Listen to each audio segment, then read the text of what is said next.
News 24. Think first. 24.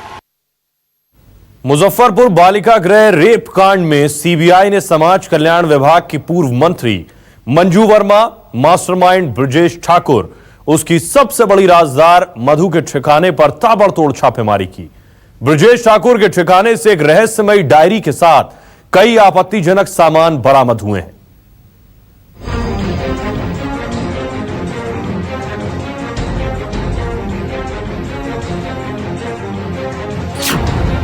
Muzaffarpur बालिका गृह rape कांड में नया खुलासा। अय्याशी का अड्डा था प्रातः कमल का दफ्तर। यह पटना में ब्रजेश ठाकुर की अखबार प्रातः कमल का दफ्तर है। सीबीआई की टीम जब यहां पहुंची तो दफ्तर की तस्वीर देखकर हैरान रह गई। जगह जगह कॉन्डम्स के पैकेट मिले। एक अखबार के दफ्तर में कॉन्डम्स के पैकेट क्यों हैं, ये बताने की जरूरत नहीं। शक्तिवर्धक दवाइयां मिली हैं। अखबार के दफ्तर के फर्स्ट फ्लोर का ये कमरा अखबार का दफ्तर कम होटल का कमरा ज्यादा दिख रहा है। एसी कमरे में 2 पलंग रखे हुए थे। मुजफ्फरपुर बालिका गृह रेप कांड में दूसरा नया खुलासा, ब्रजेश की रहस्यमयी डायरी। सीबीआई की टीम को प्रातः कमल के पटना दफ्तर से एक डायरी मिली है। इसमें कोड में लिखे कई नाम मिले हैं। जब ट्रू कॉलर से इस डायरी में लिखे मोबाइल नंबर को खंगाला गया तो कैसे कैसे नाम मिले, सुनिए।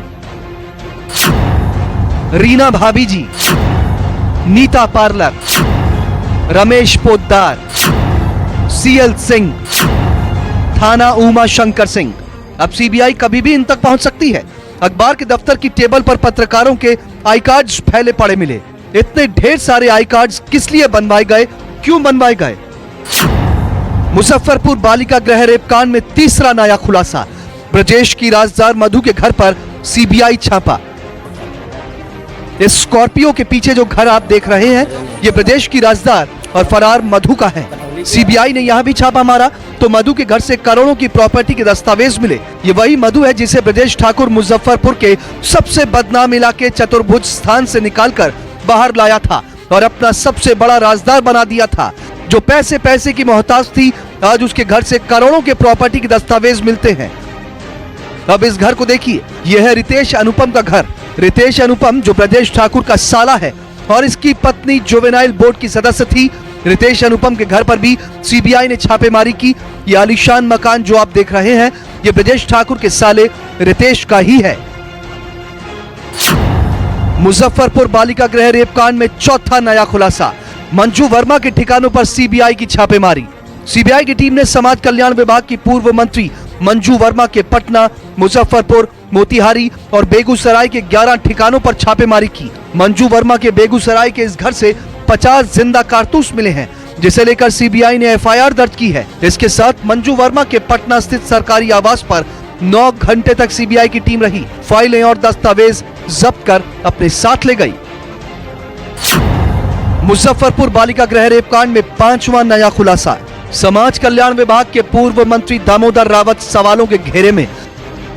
ये समाज कल्याण विभाग के पूर्व मंत्री दामोदर रावत और ये है उनका बेटा राजेश रावत। सीबीआई को सूत्रों से खबर मिली है कि राजेश रावत मुजफ्फरपुर में ब्रजेश ठाकुर के इस RM पैलेस होटल में अपने दोस्तों के साथ अक्सर रुकता था।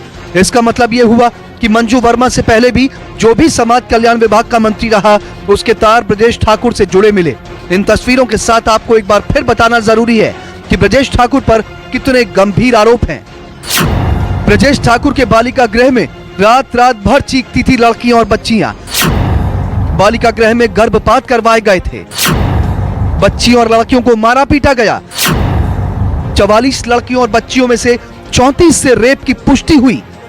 अब तक इस मामले में ब्रजेश ठाकुर, मुजफ्फरपुर के सीपीओ रवि रोशन, बाल कल्याण समिति के पूर्व सदस्य विकास कुमार, बालिका गृह की अधीक्षक इंदु कुमारी, परामर्शी मंजू देवी, केस वर्कर हेमा मसीह, गृह माता मीनू देवी, चंदा देवी, नर्स नेहा कुमारी और हेल्पर किरण कुमारी को गिरफ्तार कर लिया गया है। ब्रजेश ठाकुर को जब पहली बार कोर्ट में पेश किया गया था तो उसके मुंह पर कालिक पोत दी गई थी। इसके बाद ब्रजेश ठाकुर को वीडियो कॉन्फ्रेंसिंग के जरिए कोर्ट में पेश किया गया। अमिताभ ओझा।